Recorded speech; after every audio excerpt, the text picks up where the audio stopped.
like ventures that we've done, I think working in a startup would be kind of the way to go, and then starting my own company. Just because I think there's a lot more freedom in terms of what you do, and you also work on a lot more, and you're not restricted to any one particular role. How about you, Kendall? Yeah, I think coming into college, I expected myself to either work at a lab once I graduated or join a big company. But definitely after getting involved in entrepreneurship, I cannot see myself working at a big company. I cannot see myself working at a desk or anything like that. I think for me, the biggest thing is I like making, I like seeing the impact that I'm making. So with working for a startup, working on a specific role and a specific cause and seeing the impact I'm making in the world is just so rewarding, and I don't think I could do anything other than that. and that is something I think that everyone wants. It's just a matter of whether or not they're getting it, whether it's through repetition or variety or staying in the same place. Because for some people, and I've moved around quite a bit, but staying in the same place, that can open doors because of the familiarity, the confidence that they have within an organization.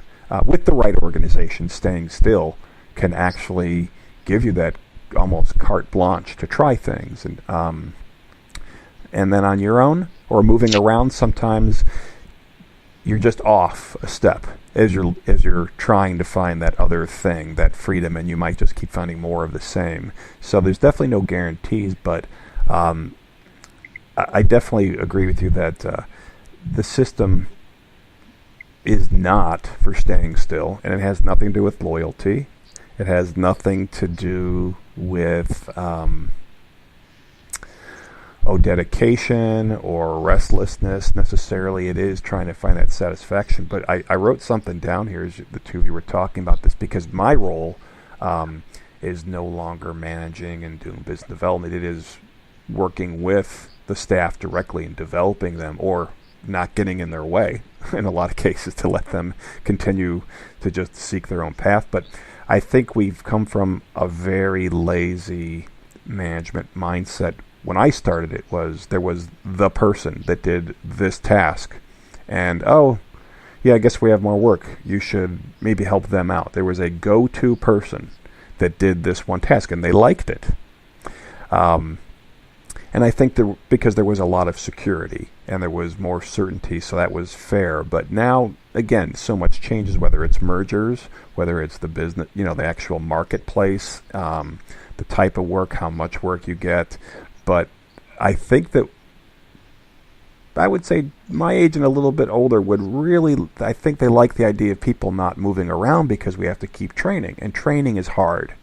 And training is seen as instructing and breaking in and breaking bad habits. Whereas right now, I enjoy it because every new person, that's my new job now. In other words, whether, or a new task for somebody, I actually don't have to change jobs now. It's how I feel in my new position, which is it's so different every day. I honestly don't know who's going to interrupt me in the next 20 minutes with some type of a question, something they haven't seen before, and I'm given the latitude to do that. So I was curious in your position, let me pontificate a little bit here, but I think that is something that hopefully you all will help change in the market, because there's just no need to think that people should be sitting at the same place for 10 years because, well, you get good at it. This is what you studied for. This is what your degree was. Do you really know what you want to do?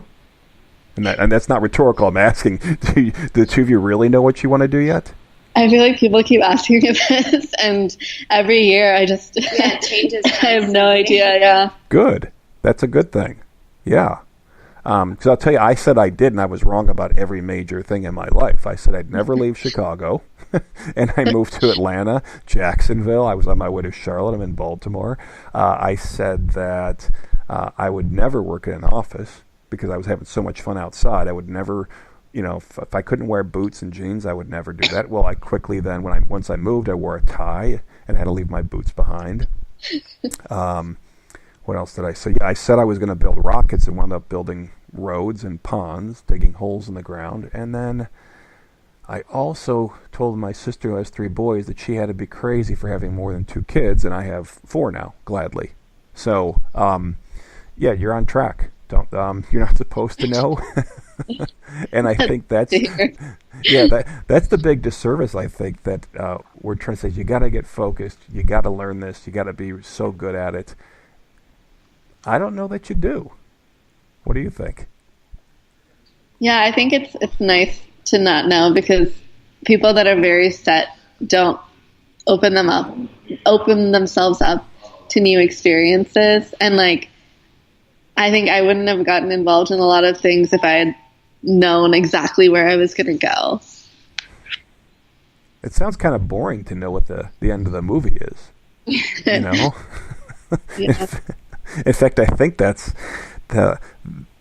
pretty depressing for most people.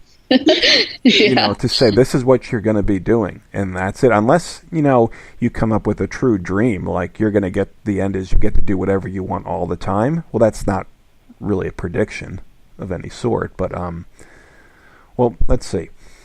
I've been kind of all over the map, and I've been enjoying this a lot. What would you like to share with us? We've got about 7 or 8 minutes left, and some groups maybe that you've been working with, whether they're with other students that you want to. I gave my friend Jen Frazier a bit of a shout out here for the work she's doing through reporting that maybe you can connect with. Anybody in particular that you're working with, or again, groups that you follow, whether it's on Twitter, Facebook, or what was the event that you just went to? Think Chicago. Think Chicago. And what is that event? It's where like companies and leaders in innovation in Chicago come and visit. So they actually had an event last week in Chicago where students visited Chicago, but they're doing kind of like a road show. So today they were visiting U of I. Excellent. What about some other groups that you tend to retweet or promote that, again, whether it's about sexual assault reporting or entrepreneurs in general, that you'd like other people to know about? So one of the groups that we model things off of is End Violence Against Women International and Enough Said. Enough Said is the movement in Detroit that successfully tested all of their 11,000 backlogged rape kits. And how does someone, is there do they have a handle, or is there a website people can easily get a hold of? Yeah, I think Enough Said's website is, hold on. Or can they go to your, go to your account and find it? Detroit.org. I'm sorry, I spoke over you. Can you repeat that again? It's enoughsaiddetroit.org. Excellent. And then they recently came out with a movie that we're anxiously awaiting to see. It's called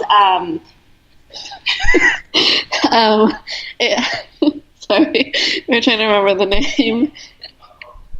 And listeners, remember, these are college students, and one of them's got a class very soon. I know Kendall's got to literally run out of there in a few minutes here. So you've been amazing here, keeping it together for an hour and late in the day. Another movie that we saw together was called The Hunting Ground, and it's about sexual assault specifically on college campuses and how people don't necessarily know coming in, parents especially, that college campuses are rampant with sexual assault, and how that unfortunately changes once they start school. And the new one that we really want to see is called I Am Evidence, and it's with Mariska Hargitay. She was in Law and Order SVU. Yeah, she plays Detective Benson. And her story is really interesting. She was involved in SVU, and all of these victims of sexual assault began writing her letters about their experiences. And then from there, she got very involved and even started her own nonprofit regarding getting these rape kits tested. So she does great work. And then another website is Test 400K, and that's an initiative to test the 400,000 currently backlogged rape kits in the U.S. Yeah, and that one is actually started out of Chicago by the CEO of Lifeway Foods. Wow, 400,000, you said? Mm-hmm. Yes. Wow. Well, let's also get your website address. Let everybody know where they can get a hold of your information.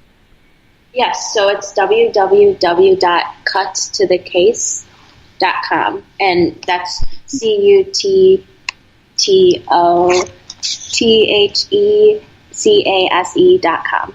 And all of our Twitter and our Facebook and our Instagram are all cut to with the number. The number, the case. Excellent. Well, ladies, again, I really appreciate you being on the show. It means more to me, definitely, as a father and as an alum than it does as the host here tonight. And I hope that you'll continue to get others to not just see the importance of your cause, but also there's other causes out there, and by people seeing, that they can be an entrepreneur that is for social good, social value, doing good is profitable. It really is. And you're definitely a model, along with all of your other colleagues, that there's a lot more being done by millennials and centennials right now, regardless of how much you may like to move around. It's not a bad thing. I think we could definitely use all of you sprinkling more of that amongst us. So thank you again for tonight, and let's definitely keep in touch. Thank you for having us. Absolutely. So good night, everybody, and as always, we'll close with a song from unfortunately the recently departed Tom Petty. Thank you. Well, it started out down a dirty road. Started out all alone. I'm learning to fly, but I ain't got wings. Coming down is the hardest thing. So it started out for God knows where. I guess I'll know when I get there.